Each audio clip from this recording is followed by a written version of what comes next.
fargitu sitti malee ko eenyutti boqotu abbaan sinqixxeessu haadharraas ni caalta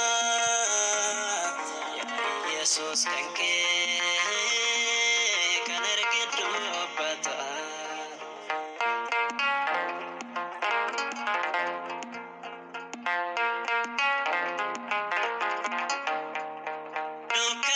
Chasate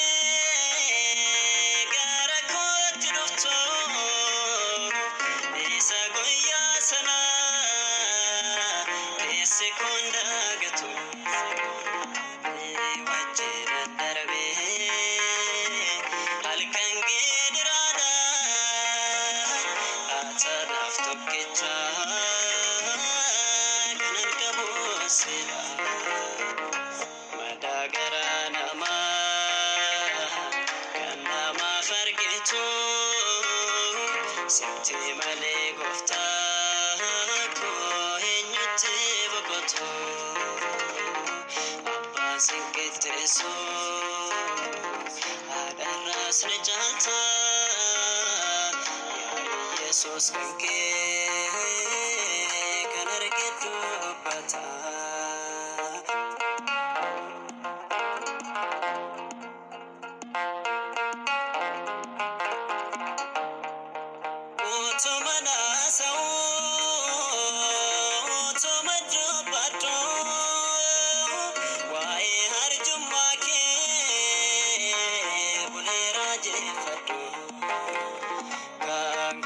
Sajadu kanarra naftole jaalala kee argee goofta sitti jaale madagara nama kan nama fargitu sitti malee goofta ko eenyutti boqotu abbaan sinqixxeessu haadharraas ni caalta yaa Yesuus kan kee kan arge dubbata.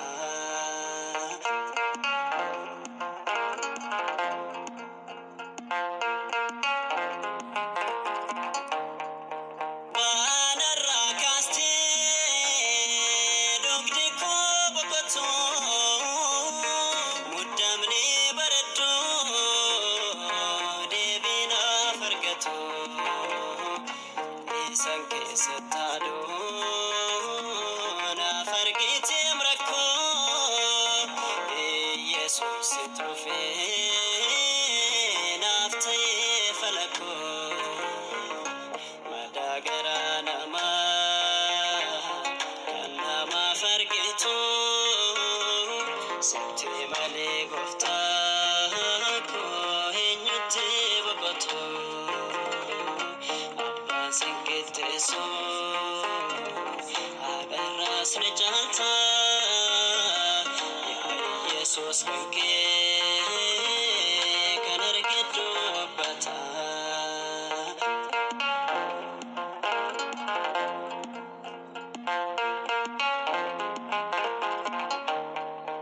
Seetonarraa ifaa seenaan chuluunu kee yaa hangafa lubaa dhiiga kenna dhiqee seen maleen miidhagu yaa mootii ulfinaa seen boqotu see kanan beekus kanaa madagara nama kan nama fargitu sitti malee goofta ko eenyutti boqotu abbaan sinqixxeessu haadharraas ni caalta yaa Yesuus kan kee